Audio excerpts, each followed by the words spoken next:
I was asked to do the cover of Jerry's Artorama catalog, and they wanted a medieval looking character standing in a modern paint factory.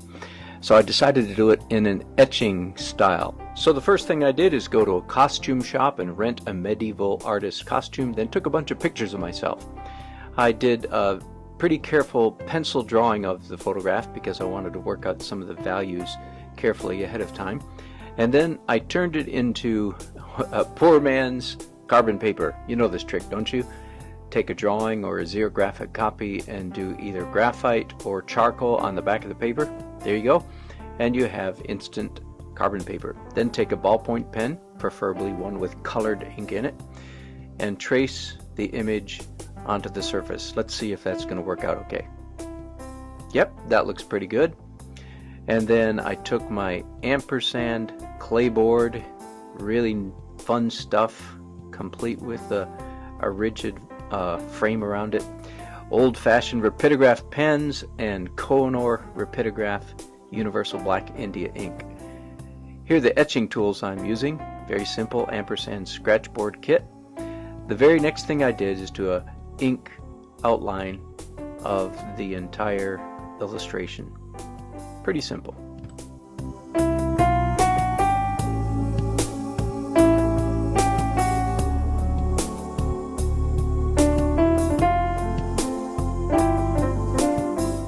We're all the way to step 6 already, which is any part of the drawing that's going to be darker than 50% gray, I go ahead and make it 100% black. The next step is to create ahead of time a map for exactly where the curves are going to go when we do the etching. Once that's figured out, I can begin doing the ink lines in this faux etching process.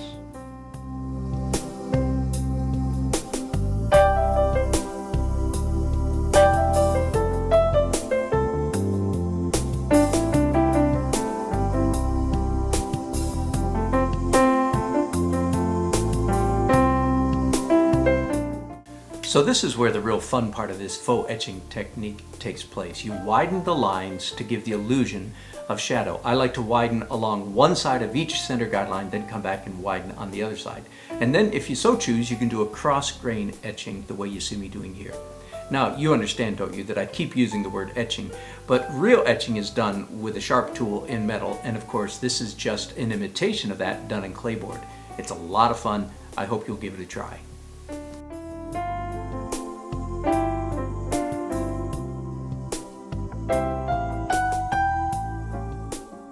So let me interrupt this video right here. First of all, it dawns on me that those of you who have only seen my pen and ink videos have never seen my face.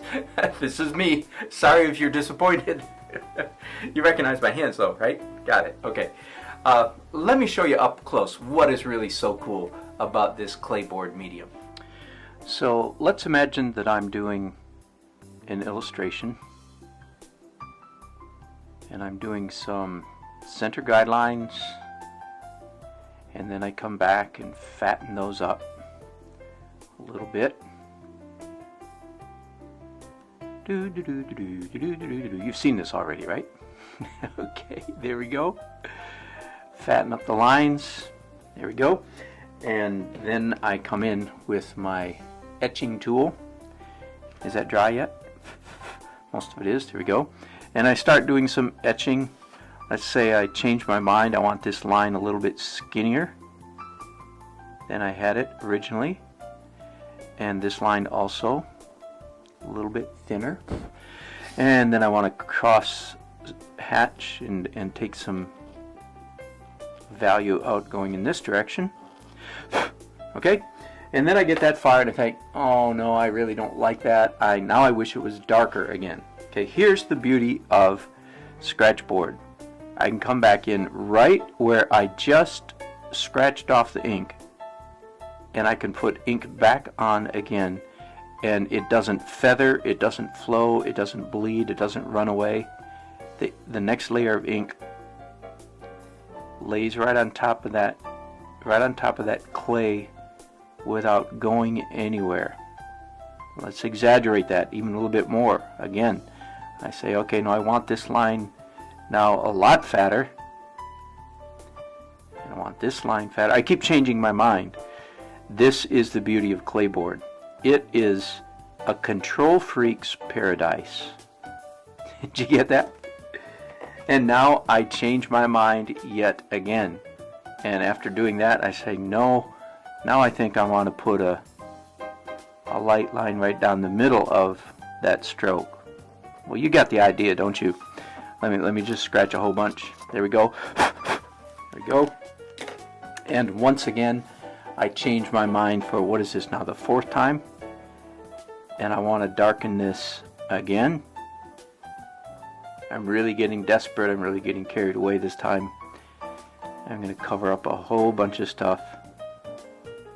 Do you see how that ink is, it's just as if it was a virgin surface. It's just as if it was brand new paper.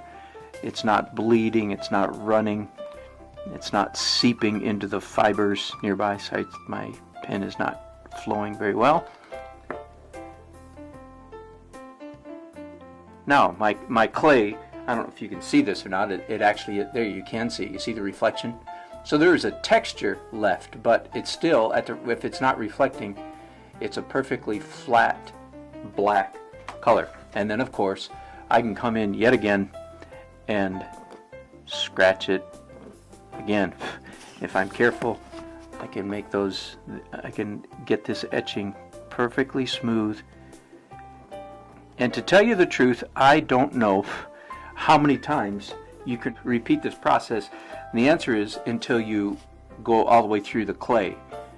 And I should probably know that, but frankly, it has never ever happened to me. I mean, obviously there's a limited amount of clay on this board, but I've never used it up. Let's see if I'll do it. So what layer is this? Are you counting? I don't know, something like 6. And then I change my mind again and come in and do more etching. Got it? So there you have it. That is the beauty of Clayboard. It is, as I said, a control freak's paradise. You can just go, let me get the reflection out of there. You can just keep going and going and going. And again, I'm doing this really quickly. If I wanted those really clean lines, I would just go in there very carefully and etch them out. So that's my story. I'm sorry I don't have footage of me making the final changes on this illustration, but frankly, I thought I was done. The camera was put away. It was a completely different day, but I came back and looked at it and said, I'm really not happy with the way that's looking. And I've showed you the before and after there. So I don't have footage of me making those changes, but I just showed you, perhaps even more importantly, how those changes were made. And I hope I've turned you on to this wonderful product called Clayboard. Again, a control freak's paradise. Give it a try. I hope you'll enjoy it.